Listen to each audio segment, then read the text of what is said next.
The studio in Santa Monica was quieter than I expected. No music yet. Just the soft hum of air conditioning and the faint scent of eucalyptus drifting through open windows. People stood barefoot on their mats like they belonged there. I didn't. I adjusted mine for the third time. Feet together. I followed the voice. Not like that. Together. I looked up. She was already watching me. Kaylin Brooks, instructor, black fitted set, hair tied back low. No smile, no softness, just focus, like she had already mapped every person in the room and decided how much effort they'd require. I corrected my stance. Good, she said immediately, then moved on, like I wasn't special, which somehow felt worse than being corrected. I rolled my shoulders back, trying to look like I knew what I was doing. I didn't. That was the reason I was here. Not wellness, not discipline. A referral from a physiotherapist after weeks of tightness in my back that wasn't purely physical, whatever that meant. Begin in mountain pose, Kaylin said. Everyone moved in sync. I didn't. I copied them late. Wrong timing, she noticed instantly. You're tense, she said across the room. I'm fine. No, you're not.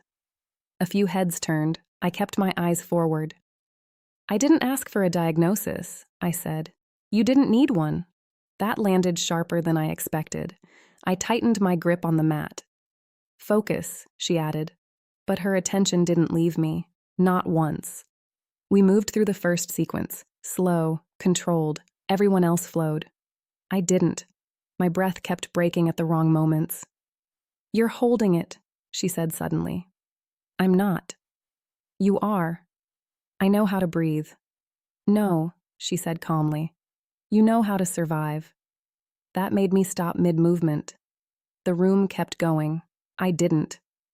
Kaylin stepped closer for the first time. Not rushed, not subtle, just direct.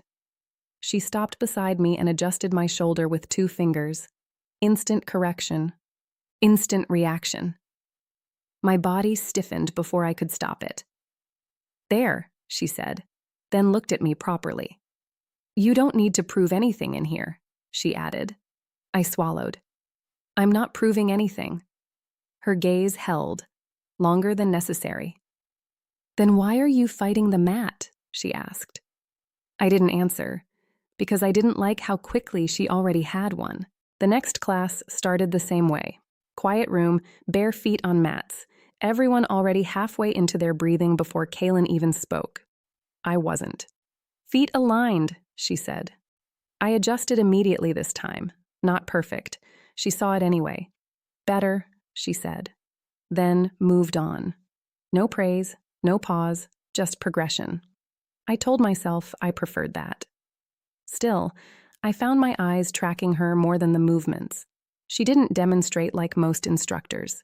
She observed, like she was testing how people broke, not how they performed.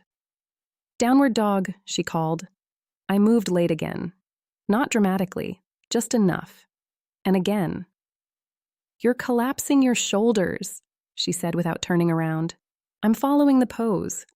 You're surviving it. I exhaled through my nose. I don't know what that means. She finally looked at me, only me. It means you're forcing your body instead of aligning it, she said. That's what everyone is doing. No, she replied. Not like you. A few students shifted slightly. I hated that. I'm not your focus point, I said. You are in this class. That shut the room down again. Silence tightened. She walked toward me. No warning, no hesitation. Stopped behind me. Her hands lifted and corrected my shoulders again. But this time slower. Intentional. My body reacted before I did. She noticed. Of course she did. You hold tension here, she said. I hold nothing. You do when you're not in control. That line hit differently. I turned my head slightly. That's not your observation to make. It is when your body says it out loud. She stepped back, but didn't leave. Breathe through it, she said. I am breathing. No, she said. You're managing it. The class moved on. We didn't. A beat passed. Then she added quietly, "You don't have to fight the mat." I didn't answer, because for the first time, I wasn't sure I was fighting it. The room emptied fast. Mats rolled, bags zipped, small conversations that didn't include me faded into the hallway. I stayed behind, not because I had to, because I didn't like leaving unfinished things. Kaylin was wiping down the front mirrors when I stood up. "You always stay after?" I asked. "No." "Then why today?" She didn't turn around. "You stayed." "That's not an answer." "It is." I exhaled sharply and grabbed my mat. "You're difficult," I said. "You're inconsistent," she replied. That made me stop. "Excuse me?" She finally turned, calm, direct. "You resist correction," she said. "Then you repeat the same mistakes." "I'm not making mistakes. You shook in balance pose twice." "That's not—" "Breathing is part of balance." I tightened my grip on the mat strap. "You're making this too personal." "No," she said. "You are." Silence dropped again. Different this time. Thicker. I stepped closer to the front of the room. "You don't know anything about me," I said. "I know what your body does when you're stressed." "That's not knowing me. It's enough to help you." "I didn't ask for help." She nodded once. "I know." That annoyed me more than anything. "You're not even trying to argue back," I said. "I don't argue with facts." I scoffed. "You call that a fact?" "Yes." A beat. Then I asked it. "Why are you so focused on me?" That question landed in the room like a dropped weight. Kaylin didn't answer immediately. She looked at me instead. Not scanning, not analyzing, just holding eye contact long enough that I had to resist looking away first. Then, "Because you didn't come here to relax," she said. I frowned. "That's the point of yoga." "For most people," she replied. "Not you." That made something in my chest tighten slightly. "What did I come here for then?" I asked. She turned back toward the mirror. "You already know," she said. And that was the first time I didn't immediately have a response. Third class started differently.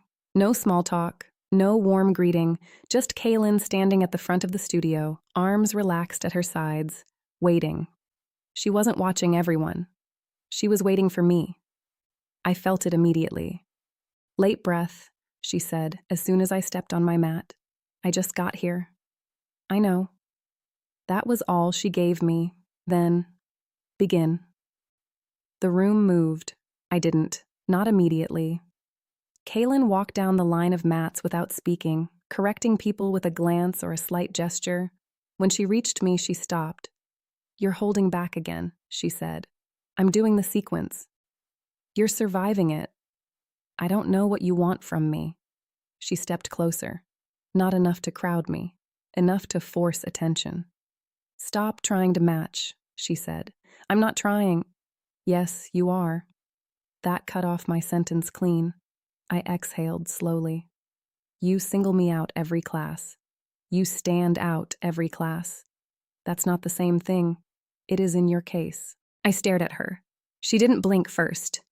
"You enjoy this," I said. "Enjoy what?" "Correcting me." A pause. Then, "No," she said. "I notice what breaks."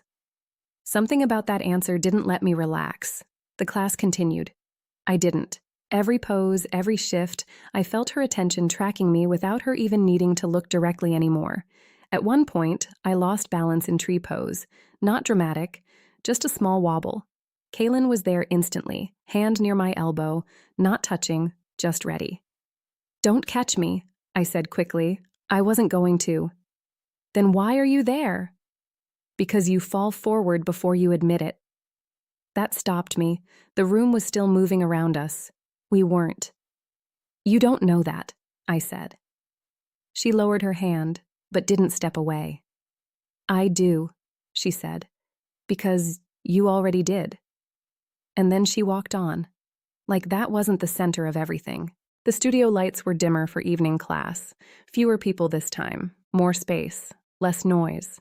Kaylin closed the door behind the last student and didn't speak for a full 10 seconds. Then, "Sit," Everyone moved. I hesitated half a beat longer than I should have. She saw it. Of course she did. Not like that, she said immediately. I looked up. What now? Straight spine, grounded hips. I'm sitting. You're collapsing. I exhaled sharply but corrected anyway. That seemed to satisfy her, for now. Close your eyes, she instructed. I didn't. She noticed instantly. You don't trust stillness, she said. I don't trust random instructions. That's not random. It feels like it. She walked closer, stopped just behind me. I want you to breathe in through your nose, she said. I stayed still. You're hesitating again, she added. I'm listening. That's not the same thing. A pause. Then I did it. Slow inhale, controlled exhale. Nothing dramatic. Just air. Again, she said. I repeated it. This time less resistance. She didn't comment, which somehow made it feel more significant. After a few cycles, she spoke again. Where do you feel it? Feel what?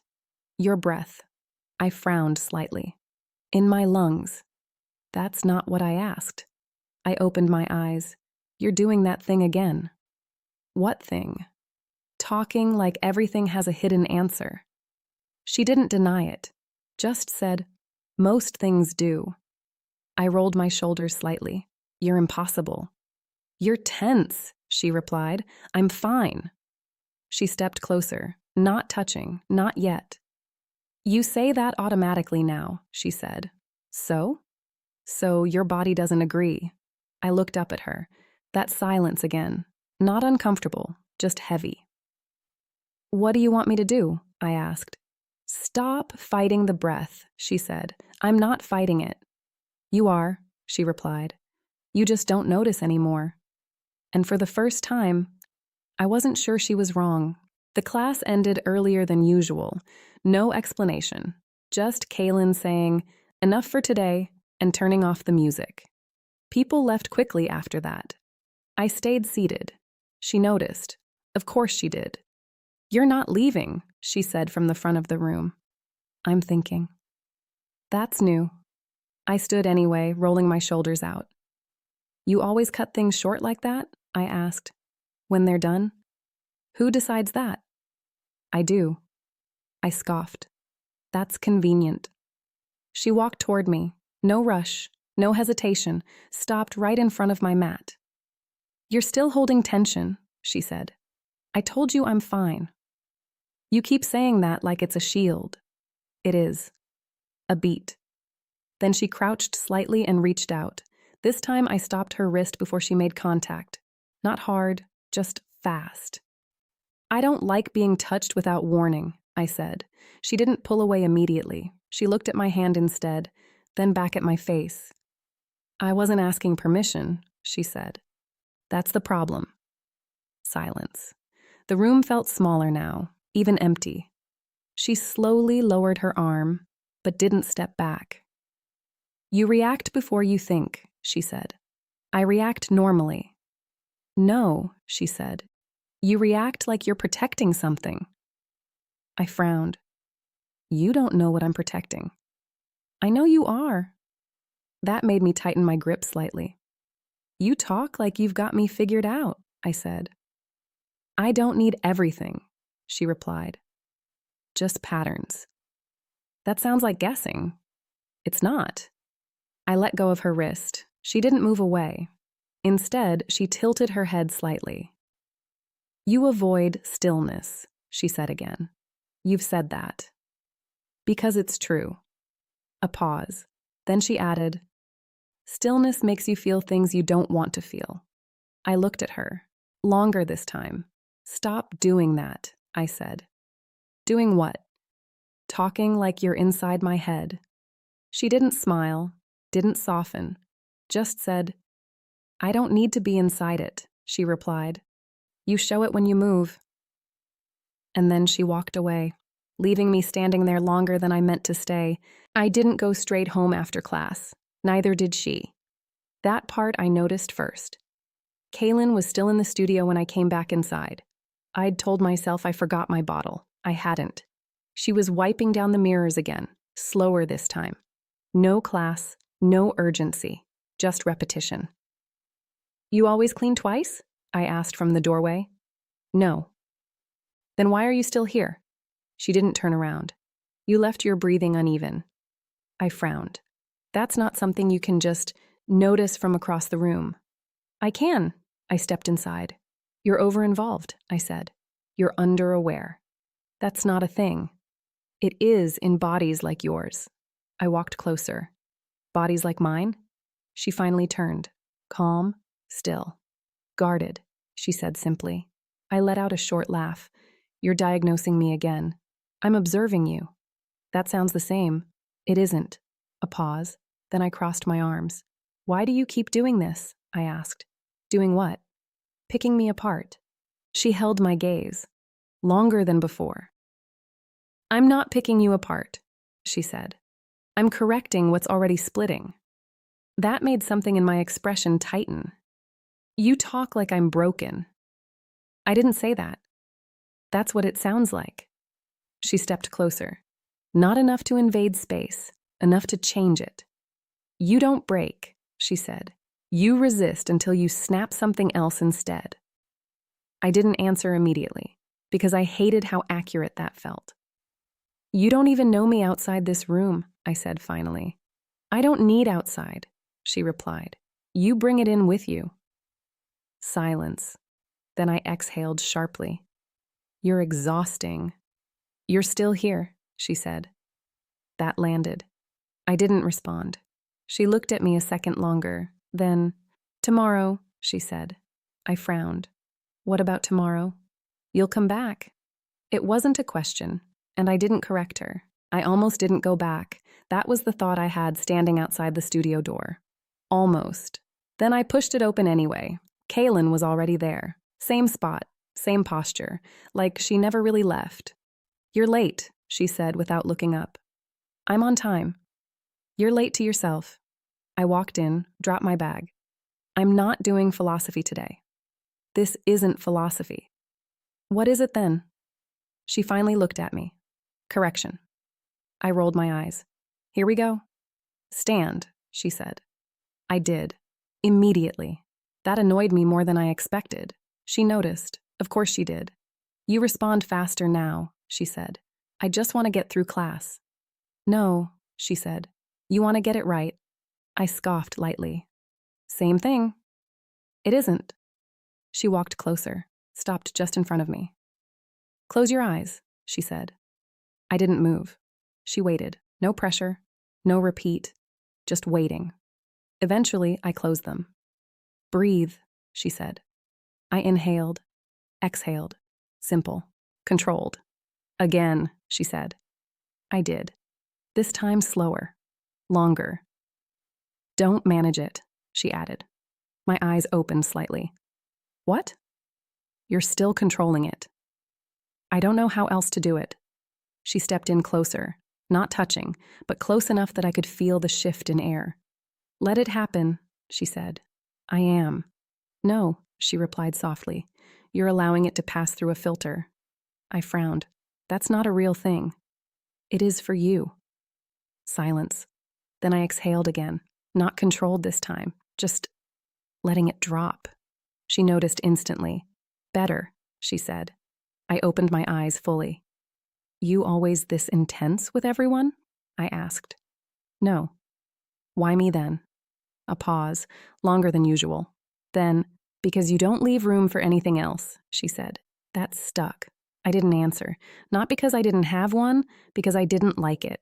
The studio was almost dark. Last class of the week. Kaylin didn't turn on the main lights.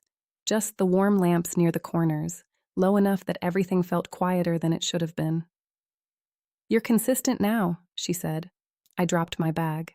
That sounds like a complaint. It isn't. Then what is it? A change. I didn't respond right away. That word sat differently. Kaylin walked to the center of the room. No demonstration, no setup, just waiting. Sit, she said. I did. Less hesitation this time. She noticed that too. You don't fight it as much, she said. I'm tired of fighting everything, I replied. A pause, then, That's not the same as trusting it, she said. I looked up. Trusting what? Stillness. I scoffed lightly. It's just sitting. No, she said. It's what happens when you stop moving away from yourself. That made the room feel smaller, not tighter, just closer. Close your eyes, she said. I did. No argument, no delay. Breathe, she added. I exhaled first this time, then inhaled, then again. No correction, no instruction, just rhythm. After a while, I spoke without opening my eyes. You're quieter today, I said. I don't need to talk, she replied. That's new. Not for me. Silence.